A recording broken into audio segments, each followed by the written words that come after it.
নমস্কার বন্ধুরা, কেমন আছো সবাই? নতুন একটা ব্লগে তোমাদের সবাইকে স্বাগত। থাম্বনেল দেখে নিশ্চয়ই বুঝতে পারছো আজকে তোমাদের কি দেখাবো। আজকে চলে এসেছি সুন্দরবনের একটা প্রত্যন্ত গ্রামে, পঞ্চলি গ্রামে। এখানকার মানুষের জীবনধারা বা কৃষিকাজ, তারা কীভাবে জীবনযাপন করে সেটা তোমাদেরকে দেখাবো। তো চলো যাওয়া যাক। দেখুন এখানে বাড়িঘরদরগুলো কেমন, ছোট্ট ঘর, তার ভিতরেও সুখের শান্তি। সেই পথ দিয়ে, মাটির পথ ধরে আমরা এগিয়ে চলেছি। একটু সামনের দিকে যাওয়ার চেষ্টা করি। আর এই সামনে যে ভাইদের দেখতে পাচ্ছ, আমাদেরকে পথ চিনি নিয়ে যাচ্ছে। এই একটা পুকুর ওনাদের চান করার।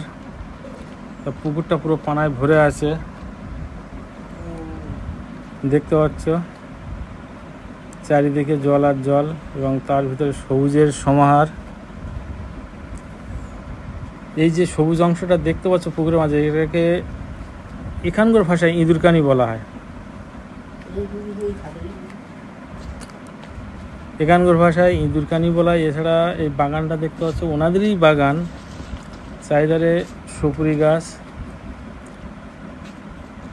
এগুলোতে সাইডে যে দেখতে পাচ্ছ, এগুলো সুপারি গাছ। তার ভিতর দুটো একটা কলা গাছও আছে, কলা গাছ আছে। তার ভিতর দিয়ে উঁকি মারছে ধান ক্ষেত। এখানকার মেন ফসলই ধান ক্ষেত, এক ফসলের জায়গা।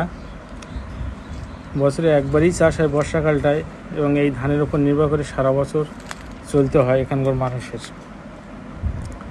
তবে এবার ফসল ভালো নয়। এখানে যেসব মানুষজন, তাদের সঙ্গে কথা বলে এবং বাগানের মাঝখানে একটা পুকুর দেখতে পাচ্ছ, যে কাকুর পুকুর, উনি পুকুরে খাবার দিয়েছে এবং মাছ খাচ্ছে। মাছগুলো হয়তো আমি দেখতে পাচ্ছি, তোমরা দেখতে পাচ্ছ কিনা বুঝতে পারছি না। ওই দেখো খাবার দিচ্ছে কেটে কেটে। রুটি দিয়েছে, এছাড়া আটা দিয়েছে। যেসব ওনার দোকান আছে, একটা ছোট দোকান আছে, দোকানে যেসব বাসি খাবার সেগুলো পুকুরে দেয়, এবং সেগুলো মাছের খাবার তৈরি হয়। জল নড়ছে, তোমরা দেখতে পাচ্ছ। আমি তো পরিষ্কার এখানে দেখতে পাচ্ছি। তো বন্ধুরা, পুকুরে ভালোই মাছ আছে এখানে। গ্রামের একটা জিনিস দেখ,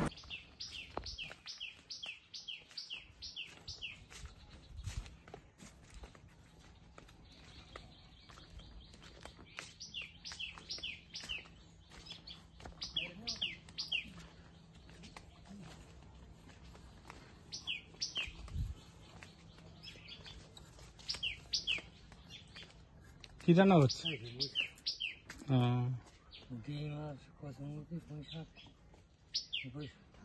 আচ্ছা, ঠিক আছে, একটু ঘুরে আসি। দেখেছি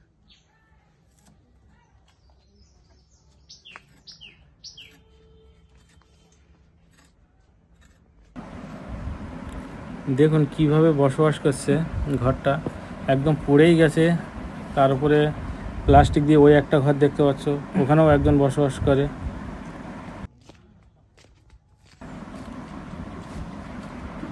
আমরা সরু গলি পথ দিয়ে এগিয়ে চলেছি বন্ধুরা। মাটির পথ, খুবই সংকীর্ণ পথ, দুই ধারেই পুরো সবুজে ঘেরা। তার ভিতর দিয়ে মাটির রাস্তা। এখানকার মানুষ কীভাবে চলাচল করে দেখুন। বর্ষাকালে পুরো এখানে কাদায় ভর্তি হয়ে থাকে, এর ভিতর দিয়েই মানুষকে যেতে হয়, এই সরু রাস্তা দিয়ে। এবং আমাদেরকে পথ দেখিয়ে নিয়ে যাচ্ছে, ওরা আগে আগে যাচ্ছে। এবং একটা খেজুর গাছ দেখুন, এসে কলা গাছ, সরু মাটির রাস্তা। আমি এখন সুন্দরবনের বাঁ সাইডে যে খালটা দেখতে পাচ্ছি, খালটা খুব ঐতিহ্যবাহী খাল। চারিদিকে সবুজ আর সবুজ। এবং একটা পুকুর ডান দিকে, একটা পুকুর আছে এখানে। হ্যাঁ, চলেছি আমরা। দেখুন গ্রাম, এটাই হলো সুন্দরবনের ঐতিহ্য, যে প্রকৃতি চলাচল করে, যে সবুজ ঘেরা গা, সেটা এখানে আসলেই দেখতে পাবে। একটা খাল, খালের উপরে অনেক দূরে বাড়িঘর দেখা যাচ্ছে, অনেক দূরে।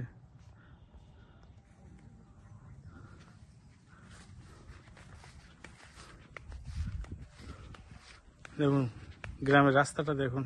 বন্ধুরা।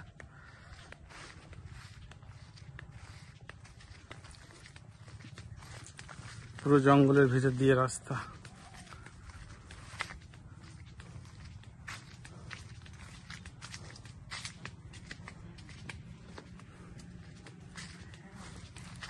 দেখুন, এটা ধান ক্ষেত।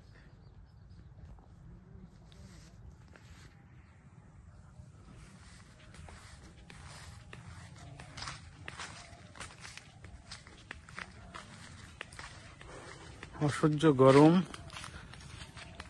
তাপমাত্রাও খুব বেশি আছে।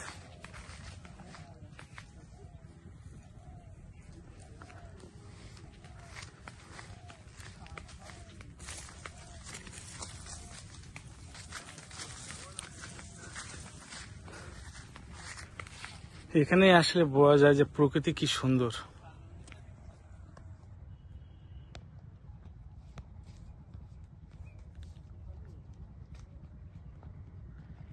চারিদিকে ধান ক্ষেত আর ধান ক্ষেত, বাড়িঘর তো অনেক দূরে দূরে, একটা দুটো করে।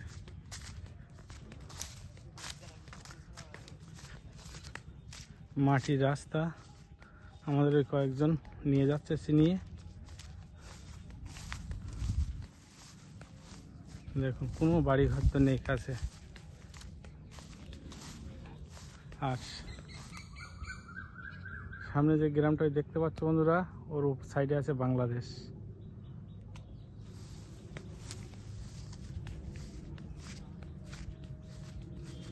ওখানে 0 পয়েন্ট, ওখানে যাওয়ার কোনো অনুমতি নেই। তো যাওয়ার চেষ্টা করব একবার, যদি যেতে পারি তোমাদেরকে দেখাবো জায়গাটা কেমন।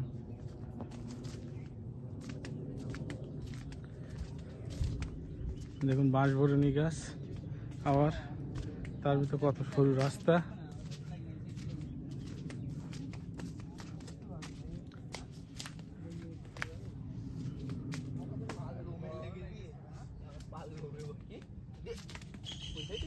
কি হয়েছে?